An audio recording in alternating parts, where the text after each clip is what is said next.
Workspaces, an incredibly powerful feature of Cubase that most of you watching this video have probably not yet utilised.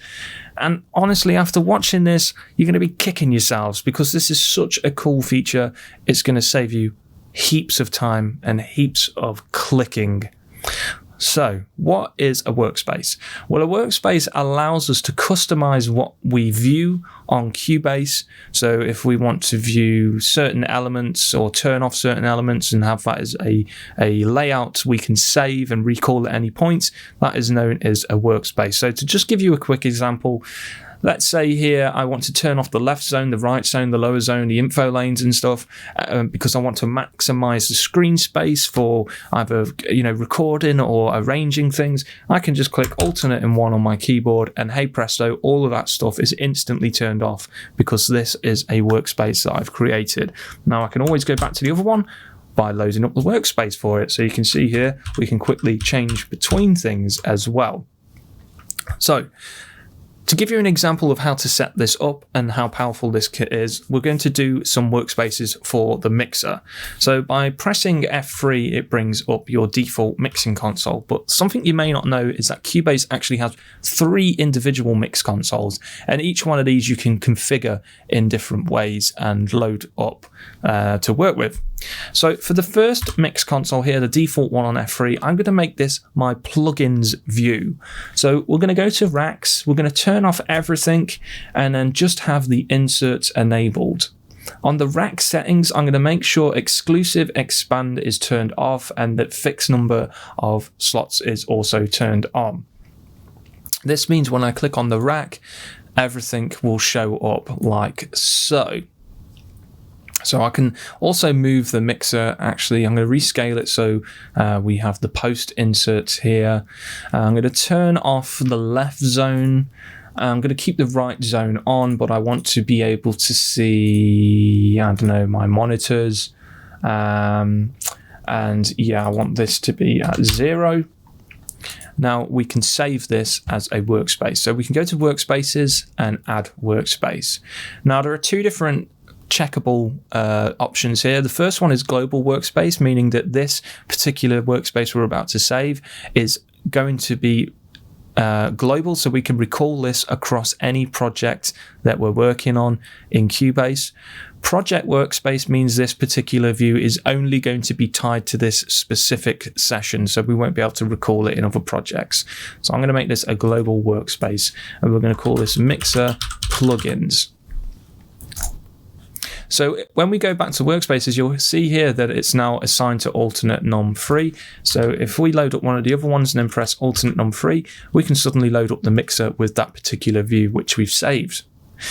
Now another good one to do is go to Studio and load up the second mix console. And for this one, I want to set it up in a way which enables me to easily handle all of the routing and effect sends in Cubase. So we're going to turn off everything in the racks again, and we're just going to make sure routing is enabled, pre-filters and gain and phase is enabled, and sends. And again, from the settings, we're going to make sure exclusive expand rack is turned off, because when this is on, every time you click on one of these racks, it will shut the other rack, and I don't want that. I want everything viewable, so I'm going to turn that off, make sure fixed racks are enabled, and then open all these up like so. So here now we can see our inputs, we can see our pre-filters and gain and phase, and we can also see our sends. I'm also going to turn off the left zone for this one, just to maximize a bit more space. And we're going to now add this as a workspace. So we can go mixer routing and make it a global preset. So now we have 2 additional windows. So if I want to go work on my plugins, I can open up this workspace view. And if I want to work on my routing, I can open up this workspace. So you can see how quick and easy this is to go switch between, saving you a lot of time. So you don't have to keep doing this and checking things and turning them on and off. You can just literally press a single key and switch to it. You can also rearrange your workspaces as well by going to Workspaces, going to Organize, and then you'll be able to get this pop-up dialog window where you can drag and drop things around to suit your needs, and you'll see what key commands you will have them assigned to. You can also change these by double clicking on them and assigning them to something completely different if you wish. You can remove the current key binding and add your own if you need to. The only downside to this little pop-up window is that sometimes if you have a lot of workspaces on the go, it won't show them. You can't really rescale this box, and sometimes the text can glitch out. So hopefully Steinberg will fix that soon. But apart from that, you can see how workspaces are really